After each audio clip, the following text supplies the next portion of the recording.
தாராபுரத்தில் பானிபூரி கடைக்காரரை அருவாளால் வெட்டி தாக்கி வடமாநிலத்தவர் தப்பி ஓட்டம். திருப்பூர் மாவட்டம் தாராபுரம் பேருந்து நிலையம் அருகே உள்ள சிங்கப்பூர் பாஸ்போர்ட் கடையில் பரபரப்பு சம்பவம் நடைபெற்றது.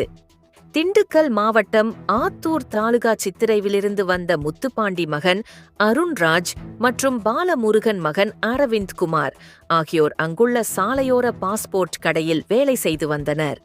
இன்று 2 வடமாநிலத்தைச் சேர்ந்தவர்கள் கடைக்கு வந்து நூடுல்ஸ் ஆர்டர் செய்தனர். 3 பிளேட் நூடுல்ஸ் கேட்ட அவர்களுக்கு முதலில் 2 பிளேட் வழங்கப்பட்டு பின்னர் இன்னொன்றை தயாரிக்க இருப்பதாக கடைக்காரர் தெரிவித்தார்.